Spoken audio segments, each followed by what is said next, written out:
Maganda nga at eto may mga nagkaso na sa 18 at saka sa iba pa na nagsasalita. Bakit maganda? Dahil eto na lang ang paraan para mailabas yung mga ebidensya. Matuwa po tayo. Nag-file na si former Senator Trillanes. Maganda. Sa comment ko nga doon, maganda yan. Nag-file na rin si Secretary Ed Año. Actually, si Secretary Ed Año. Mista ko yan sa Academy. Talaga namang mahusay na yan. Officer.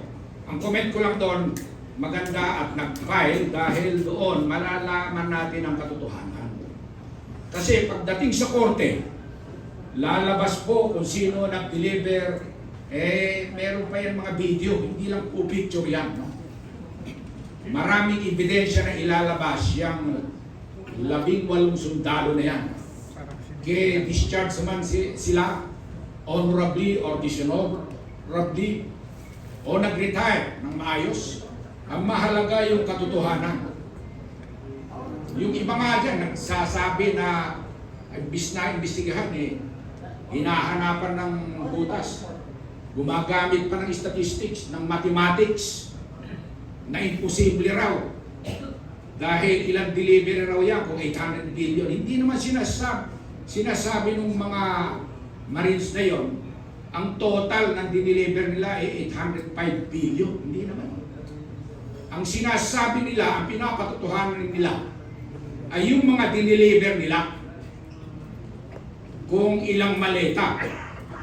So yun po ang pinapatotohanan nila kung ilan yun. So para malaman ang katotohanan, tama po yan. Sa kaso, lalabas. Sa hustisya o sa korte, lalabas po yan. Kaya po ang hiling po namin sa lahat ng mga nakikinig sa ating mga 18 kasundaluhan at iba pa, sa ating mga retired, sa ating mga aktibo, sa ating mga iba't ibang sektor, yung mga vloggers na nandito, yung sa mga mainstream media, ilabas lang po natin ang katotohanan. Yun po ang mahalaga. Sabi nila, the truth will set us free. No? So, panghuli, nabasa ko kahapon o napakinggan ko kahapon, etong si spokeswoman Colonel Padilla, minamaliit yung ating manifesto. Yung mga ilang daan, sa ngayon nasa mga 500 plus pa lang naman. No? At parami pa yan ang marami nagte-text. No? Sir, isama mo kami dyan. In fact, yung dati kong brigade commander, si deputy brigade commander, si General Johnny Macanas. Napanood ko ulit yung Johnny, thank you sa pagsuporta, no? Na-i-vlog mo nga. Marami siyang mga pangalan na binanggit, no? So napakagaling na officer yan. Talagang kinasuhan din yan, pero hindi nag-materialize yung kaso sa kanya. Dahil nagsasabi po siya ng totoo. So importante po yun. Balik ko lang yung sinabi ni Colonel Padilla. Minamaliit yung manifesto. Pinagyabang niya yung AGPO. No? Ang AGPO raw, libo-libo miyembro. Hindi po lahat automatic nagiging miyembro ng AGPO. Ako, hindi po ako member. General po ako pero hindi ako member ng AGPO. Kasi may babayaran ka pa doon, 10,000 pesos.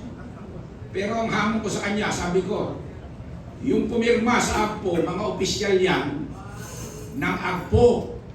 Pero subukin mo papirmahin yung membro niyan, yung libo-libong member ng AGPO na sumusuporta sila sa administrasyong ito na alam na kurap. Ewan ko kung may pipirma dyan. Yun lang, mag-isip tayo sa katotohanan. Marami po salamat. Bakit kami nandito at bakit patuloy ang aming laban? May nagtatanong nga sa akin, ilang beses lagi yan, tinatanong, Sir, retired ka na. Sabi mo nga, 68 years old ka na. And yet, nandito ka. Oo nga, yun ang irony, no? Nung kabataan ko, hindi naman ako sumasali sa mga ganito. Pero kung kailan ako retired, at dapat ay nandoon na sa tumba-tumba, nagre-relax, nagkakape, Eh bakit nandito kami sa kalsada? Nandito kami ngayon sa Club Filipino na isang historical place na kung saan dito maraming nangyari dito. Yung 1986 EDSA Revolution, maraming magmi-meeting dito. So, bakit nga ba? Dahil ayaw namin, nabanggit kanina ni Captain Ray Valeros, na isang beses lang tayo mabubuhay sa mundo ito. And wala na ulit, no? So, hindi namin maatid na pag nawala kami dito sa mundong ito, yung mamanahin ng aming mga anak, ng aming mga apo at mga apo ng ating mga ay wala ng Pilipinas. Kasi sa kasalukuyan ang nangyayari ay talagang hindi na matanggap ng kahit sinong Pilipino, except yung mga natatapalan ng mga maleta, yung mga binibenta ang kanilang prinsipyo. Maganda nga at eto may mga nagkaso na sa 18 at saka sa iba pa na nagsasalita. Bakit maganda? Dahil ito na lang ang paraan para mailabas yung mga ebidensya. Matuwa po tayo. Nag-file na si former Senator Trillanes. Maganda. Sa comment ko nga doon, maganda yan. Nag-file na rin si Secretary Ed Año. Actually, si Secretary Ed Año. Mista ko yan sa Academy. Talaga namang mahusay na yan. Officer. Ang comment ko lang doon, maganda at nag-file dahil doon malalaman natin ang katotohanan. Kasi pagdating sa korte, lalabas po kung sino nag-deliver, meron pa yan mga video, hindi lang po picture yan. No? Maraming ebidensya na ilalabas yung 18 sundalo na yan.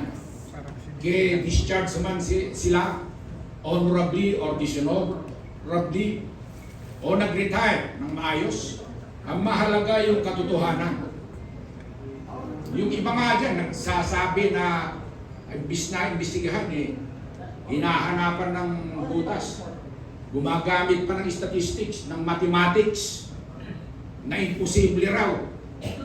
Dahil ilang delivery raw yan kung 800 billion. Hindi naman sinasabi ng mga Marines na yon, ang total ng dineliver nila ay 805 billion. Hindi naman. Ang sinasabi nila, ang pinapatotohanan nila, ay yung mga dineliver nila kung ilang maleta. So yun po ang pinapatotohanan nila kung ilan yun. So para malaman ang katotohanan, tama po yan.